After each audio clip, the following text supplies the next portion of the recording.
আমি আমার নিজের একটা উদাহরণ বলি, নিজেকে জাহির করার জন্য বলছি না, জাস্ট উৎসাহ দেওয়ার জন্য। আমি বাংলাদেশে যেহেতু তাফসির প্রোগ্রামের জন্য জেলা টু জেলা সারা বাংলাদেশে আমার মুভমেন্ট করতে হয়, দেখা যায় যে গাড়িতেই থাকতে হয় দিন রাত। তো আমি একটা অভ্যাস করে নিয়েছিলাম, আমি যেটা করতাম, আমি কচকচে 100 টাকার আর 500 টাকার কিছু নোট আমার এই পকেটে রাখতাম।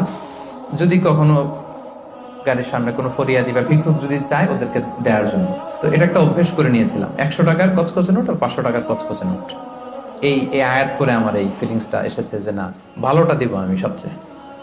তো আমার মনে পড়ে মেঘনা টোল প্লাজার এখানে একটা ছোট্ট জ্যাম হয়, তখন অনেক ফোড়া ল্যাংরা লোকজন এসে এরকম হাত পাতে।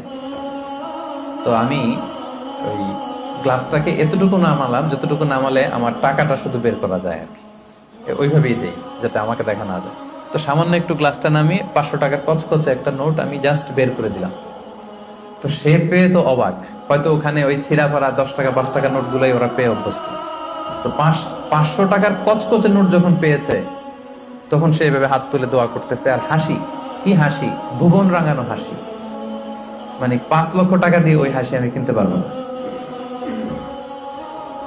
আমার বাসার পাশে এক মসজিদ, একবার আসরের সালাতে গেলাম, এক অন্ধ লোক সালাম ফেরানোর পরে বললো যে আমি অন্ধ, একটু আমাকে সহায়তা করবেন।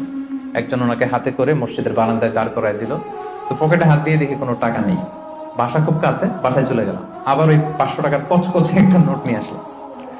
নিয়ে এসে ওনার কাছে হাত ধরে বললাম যে আপনি টাকা ধরলে চেনেন নাকি? বলে হ্যাঁ চিনি। দেখেন তো এটা কত? বলে 500 টাকা। মানে অন্ধদের আল্লাহ এই ক্যাপাসিটিটা দিয়েছে, এরা আপনার ওই 10 টাকা 100 টাকা 500 টাকা ধরে চিনতে পারে। তো আমি বললাম যে এটা সাবধানে রাখেন। তো এটা নিজেকে জাহির করবার জন্য না, জাস্ট প্রসঙ্গক্রমে উৎসাহ দেওয়ার জন্য যে আমরা কিন্তু চাইলে এই অভ্যাসটা করতে পারি। নট নেসেসারি যে 100 টাকার 500 টাকার হতে হবে। ধরেন যে 10 টাকার কচকচে নোট নিয়ে আপনি সবসময় ঘুরলেন এবং এটা প্ল্যান করলেন যে যখন দিব এই চকচকে 5 টাকার নোটটা দিব, কারণ আল্লাহ বলেছেন সবচেয়ে ভালোটা আমার রাস্তায় দাও। তো এই অভ্যেসটাকে আমরা একটু করতে পারবো ইনশাআল্লাহ, ইনশাআল্লাহ। এই অভ্যেসটা যেন করি যে সবচেয়ে ভালোটা আমি দিব।